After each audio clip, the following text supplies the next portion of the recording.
Alright, let's get into it. Before we dive into the legal drama, you need to understand who we're talking about.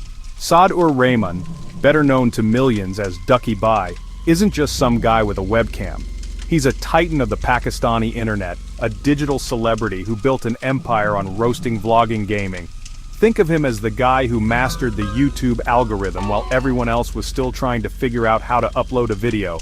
His content is a mix of sharp commentary, relatable humor, a very, very distinct Karachi-Lahore vibe. He has an army of followers, the Ducky army, who hang on his every word. His rise to fame was nothing short of meteoric. So, picture this, it's August 17th, 2025. The scene is Lahore's Allama Iqbal International Airport, a place usually buzzing with tearful goodbyes and happy reunions. But on this day, it became the backdrop for a major celebrity takedown. Saad-ur-Rahman, also known as Ducky, was at the airport. When he was intercepted, not by fans asking for selfies, but by officials from the National Cybercrime Investigation Agency, or NCCIA. This wasn't a random stop and search, it was a targeted arrest. The digital world was about to collide with the real world right in the departures terminal. The NCCIA is Pakistan's top dog when it comes to electronic crimes. The agency had been building a case for weeks. An investigation was launched on June 13th, had apparently landed right in the center of their radar. News of the arrest spread like wildfire. The digital king had been dethroned and was now in the custody of a federal agency.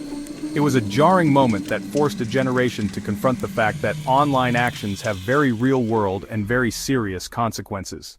The charges can sound like a bunch of legal mumbo-jumbo, so let's break it down Hassan style. Ducky wasn't just facing one or two allegations, the NCCIA threw the book at him. The core of the case revolves around the Prevention of Electronic Crimes Act, or PECA. This is the law designed to govern the Wild West of the internet in Pakistan. He was charged under several sections of PECA, starting with Section 13 for electronic forgery. That means creating or using fake digital information, and doing so with the intent to deceive or cause harm. Think of it as the digital version of forging a signature on a check. Next up is Section 14 of PECA, electronic fraud. The prosecution says Ducky promoted apps designed to defraud people. He used his influence to lure followers into putting money into these platforms. The platforms were rigged to look like legitimate investment apps and like gaming apps, but were actually scams. Section 25, spamming. Spamming here means sending harmful or misleading marketing messages at scale. Section 26, spoofing. Spoofing is disguising your identity or a website to mislead someone. They went old school, pulling charges from the Pakistan Penal Code. First up is Section 420. Now, anyone from South Asia knows what 420 means. It's slang for a cheat, a fraud. The term comes directly from this section of the law. It deals with cheating and dishonestly inducing delivery of property. This is the classic fraud charge. Then there's the more unusual charge, Section 294B. This section deals with obscene acts. The argument, promoting gambling, illegal and morally suspect, can be an obscene act, especially when broadcast to a massive public online audience. Bringing in these Pakistan Penal Code charges is a strategic move. It's like a backup generator during a power outage. Combining PECA with the Pakistan Penal Code creates a formidable legal challenge. So how is the NCCIA planning to prove all this? In a cybercrime case, the evidence is everything, and it's all digital. The agency has been meticulously digging through the mountain of data they seized from Ducky. The first and most obvious piece of evidence, the videos themselves. The complaint cited 27 specific video links connected to Rahman. Some were removed, but the internet is forever. The NCCIA likely has copies. These videos are Exhibit A. They're going deeper than public content. That means his phone. They're looking for private conversations.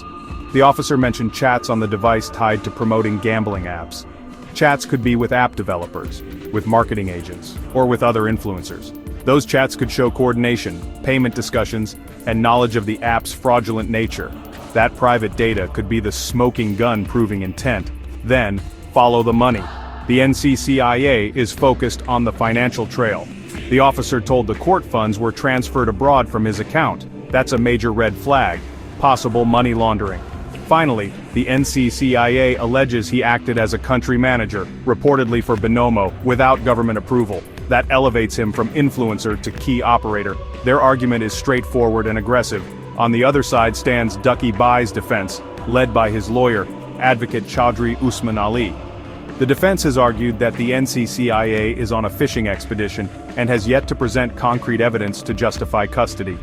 Advocate Ali has pointed out that details of banking transactions can easily be obtained from the banks themselves, without needing to hold the accused in a cell. He has repeatedly stated the agency has failed to show any proof that Ducky Bhai was a country manager, or that the apps he promoted actually caused financial losses to any specific users. Section 7. The Remand Game. Physical versus judicial custody. To understand what's happening to Ducky Bhai, you need to understand the difference between two key legal terms: physical remand and judicial remand. They might sound similar, but they are worlds apart for the accused. A physical remand is what Ducky Bhai has been experiencing. This is when the court hands over custody of a suspect to the investigating agency, in this case, the NCCIA.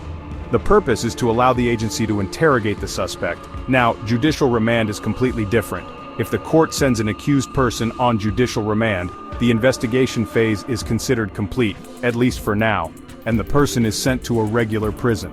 The latest twist: Cooperation Ducky Bhai, through his lawyer, did something unexpected. He didn't fight it.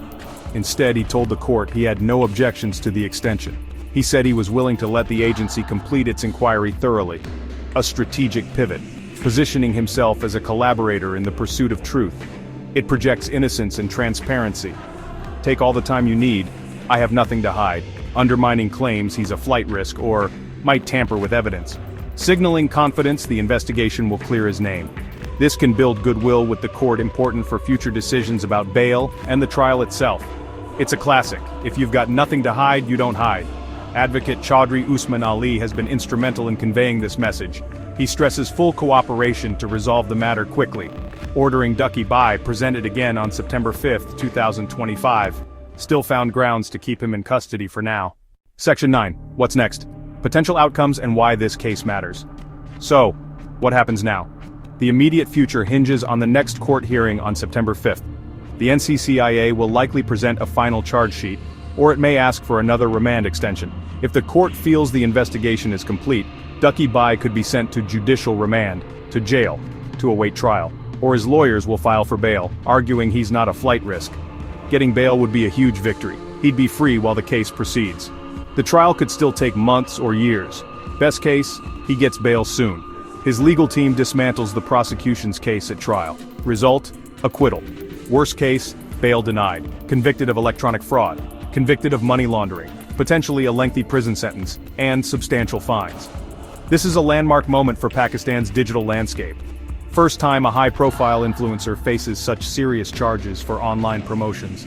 The outcome will set a massive precedent. Conviction would send a chilling message to influencers: you're legally responsible for endorsements. Could trigger a major crackdown, lead to much stricter influencer marketing regulations, forever change how people make money online in Pakistan. A wake-up call for the digital creator economy. More than one YouTuber, its influence, money, and the law colliding in the digital age. Where does a promoter's responsibility end and the user's begin? How do we regulate a borderless digital economy? The verdict will help define rules for a generation of digital creators.